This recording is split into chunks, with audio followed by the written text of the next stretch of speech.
Agora é a palavra. Suportando-vos uns aos outros em amor. E o que é essa palavra suportando?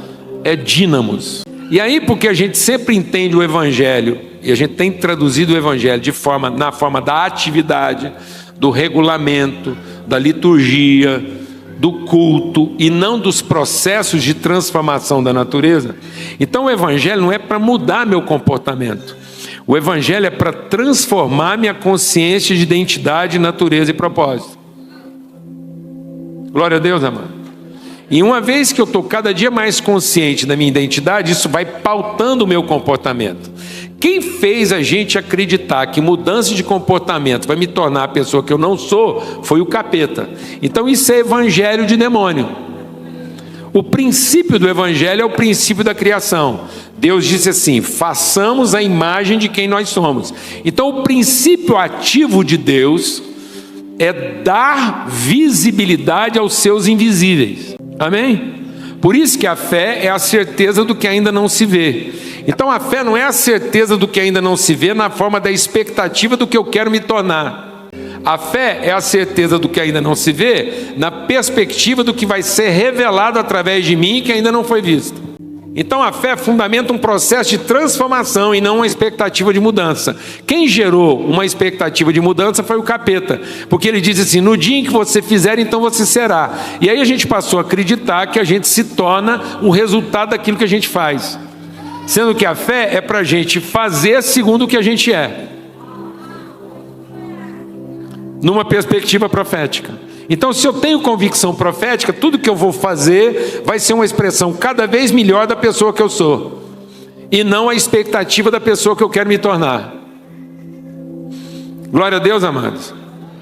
Mas como a gente tem essa expectativa de comportamento, dependendo da estratégia, dependendo da metodologia, dependendo da estrutura, dependendo do rito, a igreja vai ser o que a gente gostaria que ela fosse. Isso é expectativa, isso é ensino de demônios. Então o demônio ensina a gente a adotar uma metodologia, uma liturgia, um rito, um padrão de comportamento para a gente ser a igreja que a gente gostaria de ser. Isso é da carne, isso é humano, isso é ensino de demônios, porque depois essa igreja será mérito do que a gente fez. Ela será uma congregação de escravos na expectativa de serem compensados no seu esforço, e não de filhos conhecidos no seu compromisso. Nós temos que ser lavados pela lavagem de água da palavra para destruir essas fortalezas que estão na nossa mente em função de uma doutrina de demônios, que nos infantiliza. Porque essa doutrina de demônios faz a gente pensar que suportar um ao outro é dar apoio, é tolerar, é ser encosto. Nós não somos encosto de ninguém. Amém? Nós somos o elemento essencial na transformação do outro. Então esse suportar implica uma relação de vida, implica uma dinâmica relacional. Então o suportar não é passivo, como quem dá apoio para o outro. Então Deus não me dá apoio, Jesus não me apoia, o Espírito Santo não me apoia, porque senão seria uma estrutura externa dando apoio a um outro tipo de natureza. Por isso que Paulo, escrevendo aos mesmos Efésios aqui, ele diz assim: eu oro para que vocês arraigados em amor. Então é uma raiz lançada no amor.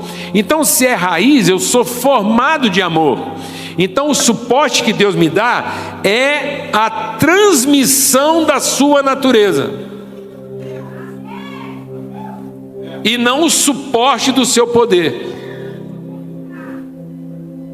Então tem muita gente buscando o apoio do poder de Deus, e não a autoridade da sua presença em nós.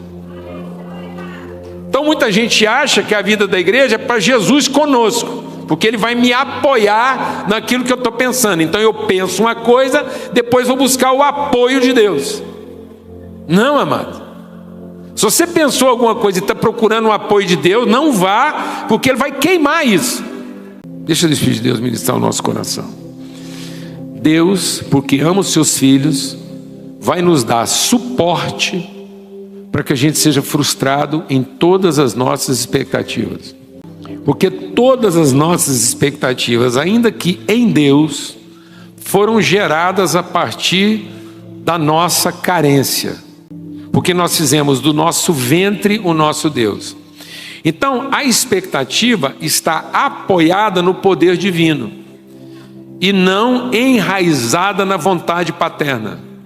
Então, Deus vai nos dar ambiente seguro para eu me libertar das expectativas divinas para conhecer a vontade paterna.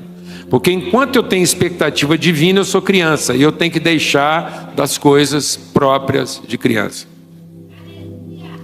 Toda criança tem expectativa de poder. Toda pessoa madura tem perspectiva de vontade. Então a criança está à espera do poder que satisfaz a sua carência. O adulto está buscando conhecimento para cumprir a vontade. Por isso que a criança pega o pão e come. O adulto pega o pão e parte. Porque o que alimenta a criança é comer o pão, o que alimenta o adulto é partir o pão. Por isso que quando eu como do pão e deixo de ser criança, eu como uma outra comida da qual eu nunca mais vou ter fome.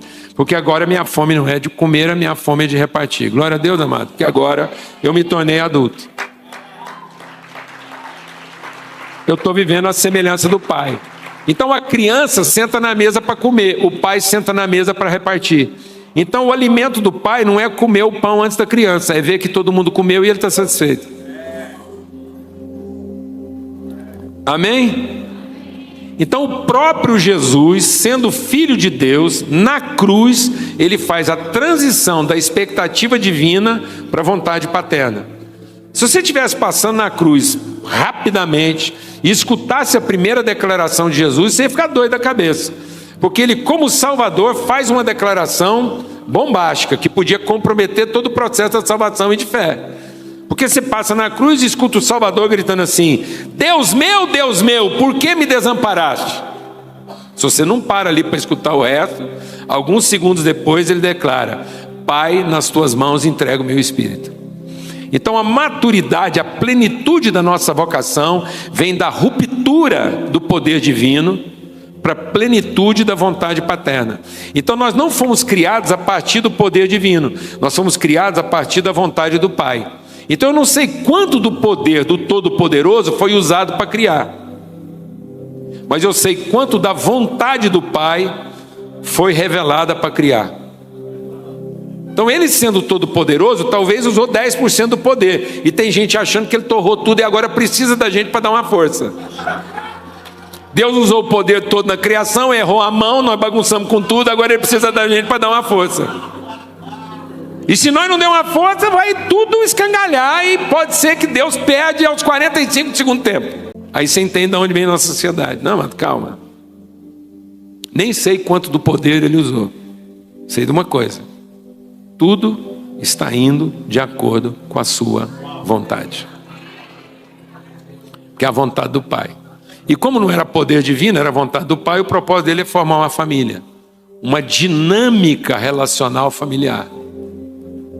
Por isso que o suporte que Deus dá para você não é um apoio de poder, é uma transmissão de virtude.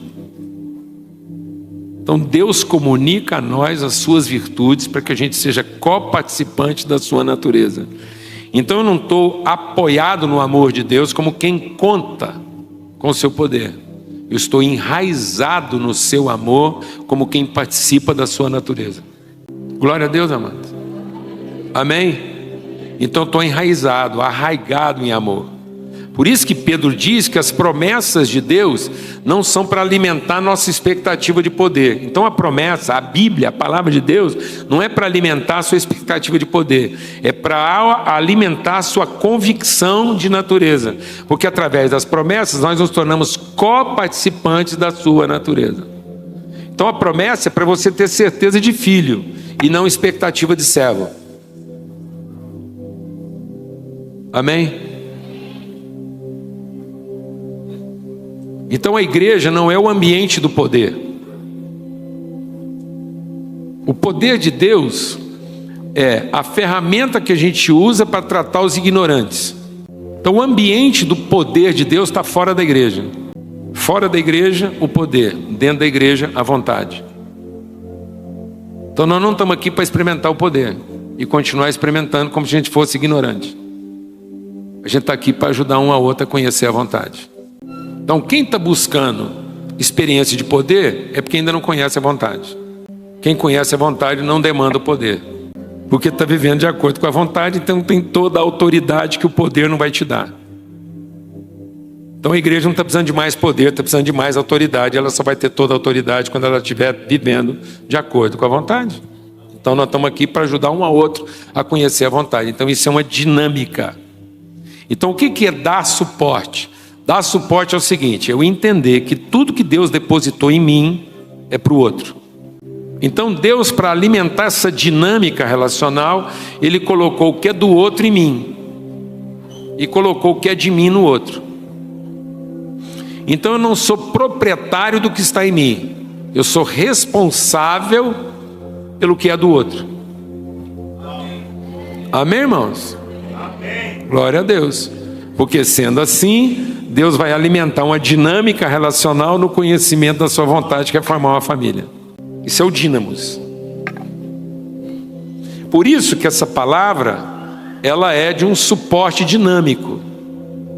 E aí você vai entender. Essa palavra em inglês, por exemplo, ela é o bear, que é o mesmo bear da árvore. Então a árvore que foi gerada de uma semente apostólica e que vai produzir um fruto profético. Então o que é o fruto? É o profético da semente. Vocês já entenderam isso, amém? Então o fruto é a expressão materializada de tudo aquilo que a semente diz que é. Amém? Então eu tenho entre a semente, o fruto, a árvore. O que é a árvore? A árvore é o processo dinâmico que leva da semente ao fruto. Então a árvore bear o fruto. Então a árvore dá suporte para que o fruto aconteça. Então eu suporto o meu irmão porque eu ofereço a ele as condições para ele se tornar a pessoa que ele foi feito para ser. Então eu não estou apoiando ele, não. Eu estou alimentando os processos de Deus na vida dele para que ele se torne a pessoa que ele foi feito para ser. Então Deus não vai me apoiar para eu ter a mulher que eu quero. Deus vai me transformar para eu ser o marido que ela precisa, para que eu seja o suporte dela.